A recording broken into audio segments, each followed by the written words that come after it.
प्यारे दोस्तों, आज का हमारा ये वीडियो हर उस इंसान के लिए बहुत ही ज्यादा खास है जो शादीशुदा है। क्योंकि दोस्तों, आज की इस वीडियो में हम आपको बताने वाले हैं कि एक शादीशुदा औरत गैर मर्द के पास कब और क्यों जाती है। यानी कि ऐसी कौन सी वजह होती है जिसकी वजह से एक शादीशुदा औरत गैर मर्द के पास जाने पर मजबूर हो जाती है। तो दोस्तों, इस वीडियो में हम आपको एक मियाँ बीवी का एक सच्चा वाकया बताने वाले हैं, जो सुनने में तो आपको एक कहानी के जैसा लगेगा, मगर ये हकीकत है जिसको सुनकर आप लोग भी हैरान और परेशान हो जाओगे। इसीलिए दोस्तों, अगर आप शादीशुदा हैं या नहीं भी है तो भी आपको ये वीडियो आखिर तक जरूर देखना चाहिए। ये वीडियो आपकी जिंदगी बदल सकता है। आप बस इस वीडियो को एक लाइक करें। तो आइए शुरू करते हैं आज की वीडियो। प्यारे दोस्तों, कभी कभी हम इस बात से अनजान हो जाते हैं कि हमारी की हुई छोटी छोटी गलतियां किस तरह से हमारे बसे बसाए घर को तबाह बर्बाद कर देती है। हम इस बात को भूल जाते हैं कि हमारे घर में जो कुछ गलत हो रहा है, कहीं उसके जिम्मेदार हम खुद तो नहीं है।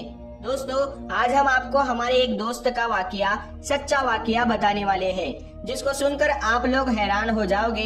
हमारा एक दोस्त है जिसका नाम है परवेज। उसने अपना एक सच्चा वाकया हमको बताया है, जिसको सुनने के बाद हमें लगा कि ये वाकया आप लोगों में भी शेयर करना चाहिए, ताकि जो कुछ हमारे दोस्त परवेज के साथ हुआ है वो कहीं आप लोगों के साथ ना हो जाए। दोस्तों, परवेज ने हमको बताया कि एक रात हम मियाँ बीवी सो रहे थे कि अचानक आधी रात को मेरा फोन वाइब्रेट करना शुरू किया। मेरे मोबाइल की स्क्रीन लाइट ऑन हो चुकी थी। ये सुनकर मेरी आंखें खुल गई और मैंने अपना मोबाइल उठाकर देखा तो दिखा कि शबनम का कॉल था। मैंने सोचा कि इस वक्त उसको क्या मुसीबत पड़ी होगी। मैं कुछ बड़बड़ाते हुए अपना फोन उठाया और उसकी कॉल को काट दिया और फिर एक व्हाट्सएप पर मैसेज टाइप किया कि इस वक्त मैं आपसे बात नहीं कर सकता हूँ, मेरी बीवी मेरे पास में सो रही है। मैसेज सेंड करके मैं शबनम के जवाब का इंतजार करने लगा। थोड़ी देर बाद मेरे मोबाइल की लाइट फिर से ऑन हुई और मैं समझ चुका था कि शबनम का जवाब आ चुका है। मैंने फिर से अपना मोबाइल उठाया और देखा तो शबनम ने लिखा कि बहुत जरूरी बात है, थोड़ी देर के लिए आप अपने बेडरूम से बाहर आकर बात कीजिए। ये देखकर मैं जल्दी से अपने बिस्तर से उठा और आहिस्ता से बिना कोई आवाज किए अंधेरे में ही अपने हाथों को टंटोलने लगा और अपनी चप्पलों को ढूंढने लगा।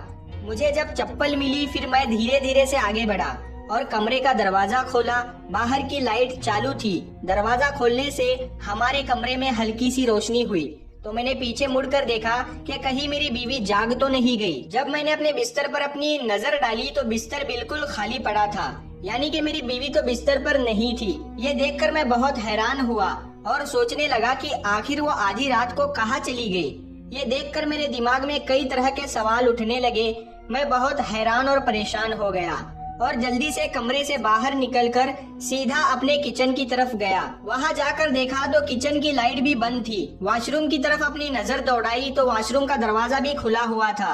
अगले 5 मिनट मैंने अपना पूरा घर छान मारा, मगर मुझे वो कहीं भी नजर नहीं आई। मैंने सोचा कि उसको आवाज लगाऊं, मगर फिर मैं डर गया ताकि कहीं पास वाले कमरे में सो रही मेरी माँ, उसकी आंख ना खुल जाए। मैं हैरान और परेशान था, घर में इधर उधर घूम रहा था और मुझे गुस्सा भी बहुत आ रहा था।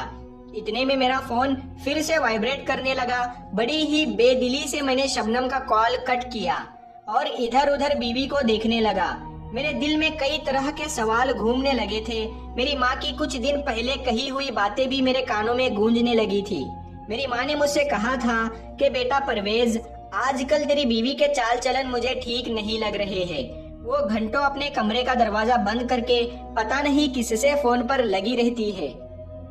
अभी कुछ दिन पहले ही मेरी माँ ने मुझसे शक का इजहार किया था, लेकिन मैंने उस वक्त इस बात पर ज्यादा गौर नहीं किया था। मैं मेरी माँ की बातें सोच ही रहा था कि इतने में मेरे दिमाग में एक ख्याल आया कि कहीं वो घर के छत पर तो नहीं ना चली गई हो। मैंने अपने दिमाग में सवालों का अंबार लिए घर की सीढ़ियों पर चढ़ने लगा। अभी वो मेरा पाँव आखिरी सीढ़ी पड़ने ही वाला था कि मेरी बीवी की बातें सुनकर मेरे पाँव वहीं पर रुक गए। मेरी बीवी किसी और मर्द के साथ फोन पर बात कर रही थी और उसको ये बता रही थी कि मैं उसकी बीवी तो बन गई, मगर उसकी मुझ में बिल्कुल भी दिलचस्पी नहीं है। हमारे दरमियान जोर जबरदस्ती का रिश्ता चल रहा है। जब पहली बार मैंने उनके फोन में किसी शबनम नाम की लड़की के गंदे मैसेज पढ़े तो मैं उनको पढ़कर बहुत रोई थी। मेरा दिल किया कि मैं उनसे इस बारे में बात करूं, मगर फिर मैं डर गई कि कहीं बात आगे ना बढ़ जाए और कहीं वो गुस्से में आकर मुझको तलाक ना दे दे। जब मैं सो जाती हूँ तो वो घंटों फोन पर किसी और लड़की से बातें करते रहते हैं। मैं अपने आप को अंदर से कोसती रहती हूँ, मगर मैं इस बात को कितने दिनों तक बर्दाश्त करती। मैं भी तो इंसान हूँ, मुझे भी तो कोई चाहिए जो मेरा अपना लगे, जिससे मैं अपने दिल की बातें कर सकूं, जो मेरे दिल की बातों को सुन सके। मगर जब से तुम मेरी जिंदगी में आए हो तो मुझे ऐसा लगने लगा है जैसा कि इस दुनिया में कोई है जो अपना है, जो मेरी परवाह करता है। मैं जब भी परेशान होती हूँ तो तुम्हें याद करती हूँ, तुमसे बात करके दिल का बोझ हल्का हो जाता है। वो अगर अपने दिल की बात किसी और से करते हैं तो मेरे दिल की बात सुनने के लिए तुम मेरे पास हो।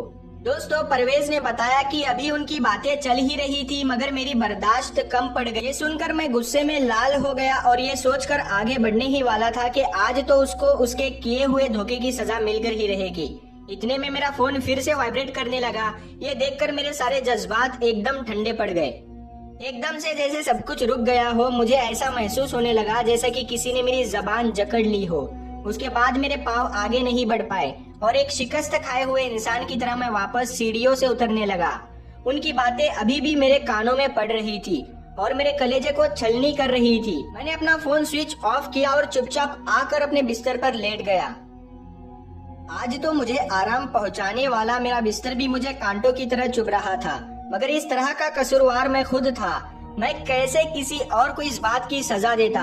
इस बात का अगर कोई कसूरवार था तो वो मैं खुद था।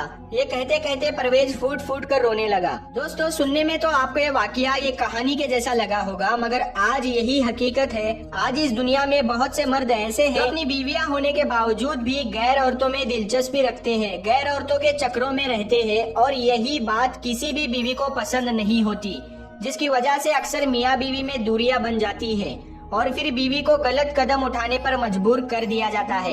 तो प्यारे दोस्तों, अगर आप चाहते हो कि आपकी बीवी आपके लिए हमेशा वफादार बन के रहे तो पहले आप अपने आप को देखिए। कहीं आप खुद तो कुछ गलत नहीं कर रहे हो, कहीं आप तो किसी और लड़की के चक्कर में नहीं हो। अगर आप ऐसा कर रहे हो तो आप पहले ही अपने आप को बदल दीजिए। आप अपनी बीवी को वक्त दीजिए, अपनी बीवी से मोहब्बत कीजिए। आपकी बीवी सिर्फ आपकी ही होकर रहेगी। अगर आप गलत हो, आप गलत काम कर रहे हो तो फिर आपकी बीवी भी गलत काम करेगी। यही इस कुदरत की हकीकत है। इस वीडियो को ज्यादा से ज्यादा शेयर कीजिए और अपने करीबी लोगों में जरूर पहुंचाइए। वीडियो को लाइक करके कमेंट में अपनी राय जरूर दीजिए। मैं मिलता हूँ आपको फिर एक नई वीडियो के साथ। तब तक के लिए अस्सलाम वालेकुम, अल्लाह हाफिज।